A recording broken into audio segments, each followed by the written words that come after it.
Hey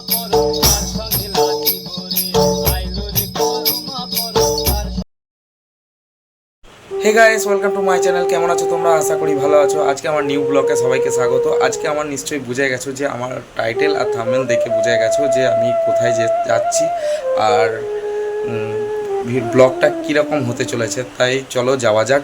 R please please ব্লগটা পুরোটা দেখো, লাইক করো, সাবস্ক্রাইব করো। তোমরা না দেখলে আমি এগোবো কী করে? আমাকে প্লিজ সাপোর্ট করো। Thank you. চলো ব্লগটা শুরু করা যাক। A few moments later.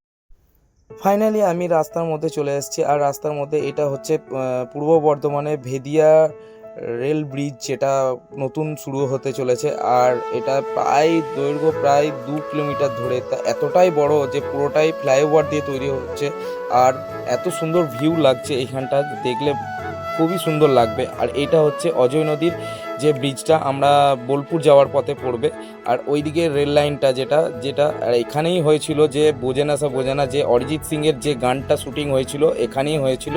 আর চারিদিকে দেখতে পাচ্ছ অজয় নদীটা দেখো, সামান্য কিছুটা জল রয়েছে। তারপরে আমরা যাচ্ছি বোলপুরের দিকে ঢোকার পথে আমাদের একটা মন্দির পড়লো। এই মন্দিরটা আমার খুবই ভালো লেগেছে আর আশা করি তোমাদেরও ভালো লাগবে।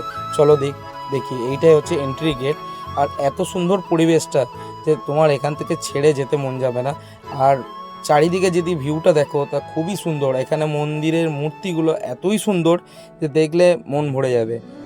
এখানে পরিবেশগুলো এত সুন্দর যে সারাদিন যদি তুমি বসে থাকো এখানে কোনো কোনো বোরিং ফিল হবে না, কোনো কিচ্ছু হবে না। এখানে একটা শান্তির পরিবেশ। আর এখানে প্রচুর মানে একটা সময় ভোগ খাওয়ানো হয়, যেখানে হাজার হাজার লোক এখানে ভোগ খেতে আসে। আর এই দেখো, ভোলে বাবার মন্দিরে প্রবেশ করছো। আর এটা হচ্ছে মা দুর্গার যেটা মূর্তি, এখানে পুজো হয়। আর তারপরে ভালো করেই দেখতে পাচ্ছ যে কত সুন্দর জায়গাটা। আর এখানে হয় ভোলা মহেশ্বরের পুজো হয়। এতই সুন্দর জায়গাটা। তারপরে এইদিকে আমরা পাশ দিয়ে একটু বেরিয়ে গেলাম। পাশ দিয়ে পেরোনোর পর এখানে যত ভোগ খাওয়ানো হয় এই জায়গাটাতেই হয়। এত সুন্দর জায়গাটা, পরিবেশ এতই ভালো। আর মন্দিরের চারিপাশটা একটু ঘুরে দেখাচ্ছি তোমাদেরকে।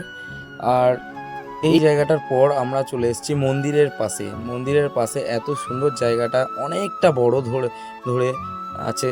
আর এখানে অনেক সেট করা আছে, সেটগুলোর মধ্যে বসিয়ে মানুষকে ভোগ খাওয়ানো হয়। আর এই সেটটার পাশেই একটা পুকুর আছে, তার পাশে একটা ভোলা মহেশ্বরের একটা মূর্তি আছে।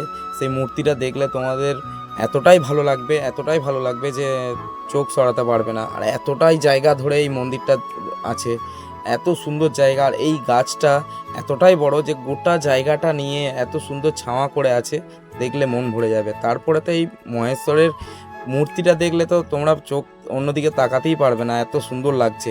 আর ভিউটা অসাধারণ, তোমরা না এলে মিস করবে গাইস।